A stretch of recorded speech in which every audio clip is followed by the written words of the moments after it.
Hello and welcome to another car review from Scottish Car Enthusiasts. You join me today driving a 2020 Nissan Leaf, and as a bit of a Nissan fanboy, having owned Micras and a Qashqai, I was curious to try the all-electric car after sampling the Hyundai Ioniq Hybrid last month. So just a wee bit of history on the Nissan Leaf. The Nissan Leaf was launched in 2010 and was known as the ZE0, which is Zero Emissions Zero. It was built in Japan, United States and the UK Sunderland plant in the northeast of England. Nissan at the onset decided to make the Leaf appealing by making it a 5-door hatch, and it has proved to be a success, but it has now spawned the second generation, or ZE1, Zero Emission 1, which launched in 2017. And this example looks more at home in the Nissan family styling, and at first glance you could be mistaken that it looks like the smaller Micra. So let's have a wee walk around of the Nissan Leaf. Compared to the Mark I Leaf, as I said, this looks more conventional and in line with the Nissan family look. If you look at the sort of sloping grille, the range starts off with the Ascenta, the N connector, the Tecna with features from 16-inch alloys, privacy glass, on end connection up to intelligent auto headlights with full LED and LED fog lights. The body has an aerodynamic design with the wind diffusing wing mirrors, flat underbody and a lower diffuser. Let's just have a look at some of these details. So here we have the family corporate grille, which has a bonnet and a small hatch where you would insert the charging plugs. You've got the aerodynamic diffuser at the front. This one doesn't have the LED headlights, this has just the conventional headlights. So this model has the 17-inch alloys, so I'm guessing that will be the N connector model we're looking at. And you can see from the wing mirrors, I'll show you, I said that they were wind diffusing wing mirrors. So let's just go and have a wee look at this. So basically the wind would channel up here, through here.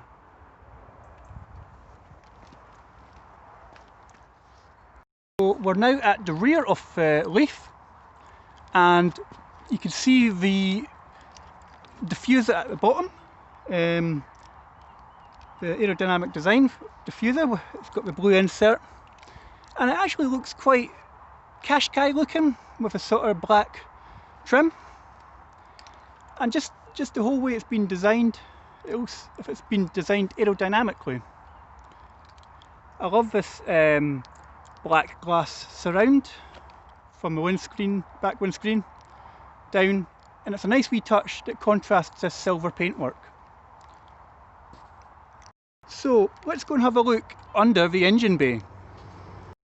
So this is the engine bay, and it's not the conventional internal combustion engine, but this here is the motor.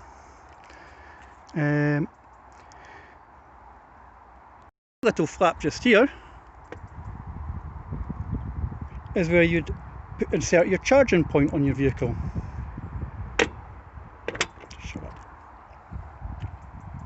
So you get a choice of two motors. You get a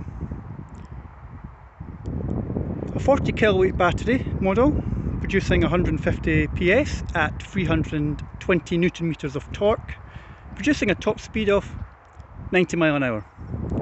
Or you get a 62 kilowatt battery motor providing 219 PS and 340 Newton meters of torque, producing a top speed of, wait for it, 98 miles an hour. Now range wise on the two motors, the first one you can get up to roughly about 168 on the 150 PS motor, sorry, for the 40 kilowatt motor, and you can get 219 miles on the 62 kilowatt hour motor. And to save space under the bay, the battery is under the back seats. So let's just go and have a look in the rear of the car now. Now just at the rear of the car, I'm just going to pop the hatch. Always different on different cars, here we go. And you're met with a nice deep boot. Downsides I would say is it's got quite a high lip, so it's not really great for loading. It's got a 60-40 split, and I'll just show you that. I've just put the seat down there, and my criticism there is it's not a flat floor. So if you're looking to maybe go to B&Q and get some bigger bits for doing stuff in the house, it's not going to lie flat on the floor, so you're going to have to raise it up slightly because the seats don't fold flat. And another criticism is there's no spare wheel, so in here you just get your can of gunk, get a comprehensive toolkit by the look of it, and under this carpet just a flat floor. And back here is your charging cables for charging the car. Now just having a wee look around the car, in the inside of the car. First time you open the door, it just looks like a conventional car. It looks well put together. Compared to Nissan's Evolved, it seems more well built and durable. So let's have a look at some of the spec on the car. So on the door you've got a nice chrome door handle. It's quite nice to touch. You've got your mirror controls left to right. Adjust it there, left to right there. You've got your door locks, a window lock, windows here for the front and windows for the rear here. Down here you've got controls like heated steering wheel, charging, I think that's a charging timer, a fuel pump which indicates like a charging point. I think you've got some type of cruise control there. I'm not sure, maybe it's the Pro Pilot system. And you've got your headlamp leveling. You've got your dial brightness here and your trip reset here. You get on board and you're met with just the speedometer and a nice sort of not touch screen, but like a display screen, which we'll get into in a wee minute or two. You've got your indicators on the left, like so. You've also got, I don't know if you can see that, auto headlights, and you've got your windscreen wipers on the right, and they are typical Japanese cars are 1, 2, 3 speed wipers with a mist function up there. Push up for a mist function. You've got your steering wheel controls for stereo on the left hand side. On the right hand side you've got your cruise control, your mobile phone controls, and I'm guessing some type, I think it's like a radar system for autonomous driving. When you move on to this lovely touch screen here, and I love the way this has been actually integrated into the car. It doesn't stick out like on some other cars. It actually feels as if it should be there. I'd say I'd maybe prefer a surround here and here, just so it sort of fits in more, but it's a really good fit. And down here is your heater controls. Pretty easy. There's your hot button, cold button, heated seats, air conditioning mode, auto on and off switch, the circulation button, windscreen, rear screen, fan speed.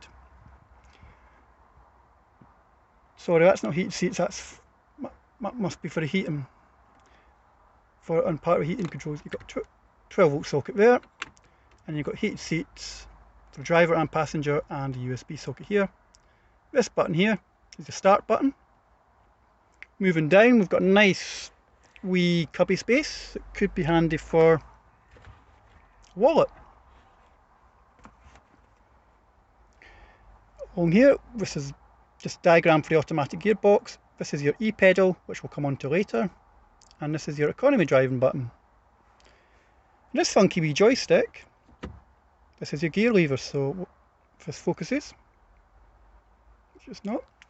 Silver button in the middle is park, so if you want to go into reverse, it's up like that, into neutral like that.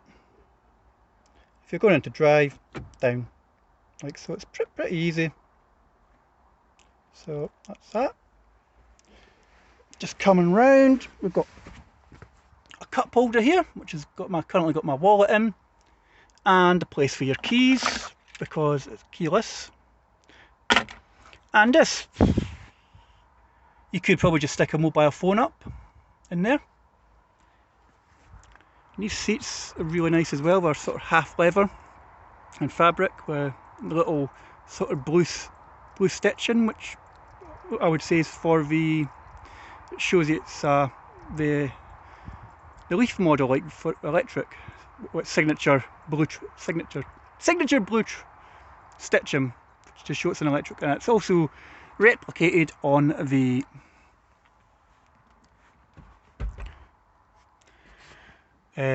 centre armrest, and there's a nice deep bucket in there, again to hide phones, house keys and the like. So let's go and have a look at the dash as I light it up.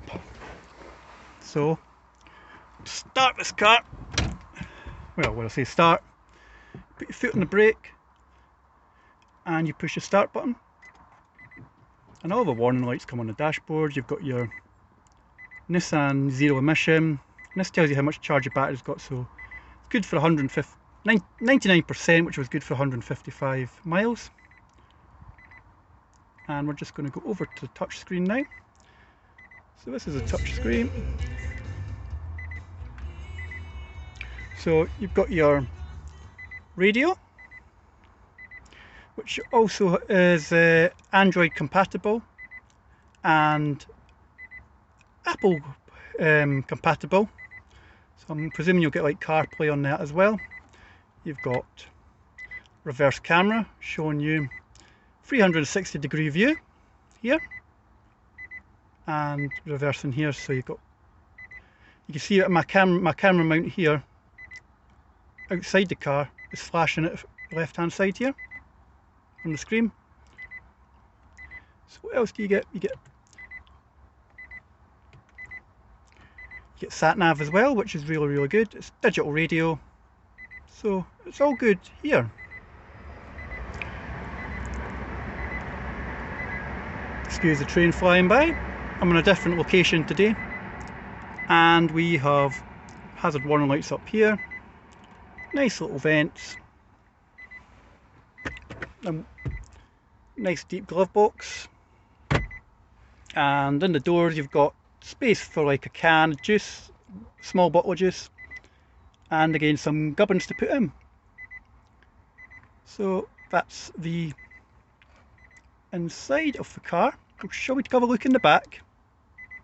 We're now just going to join me in part 2 of this video, where we'll have a wee look at the back and go for a drive.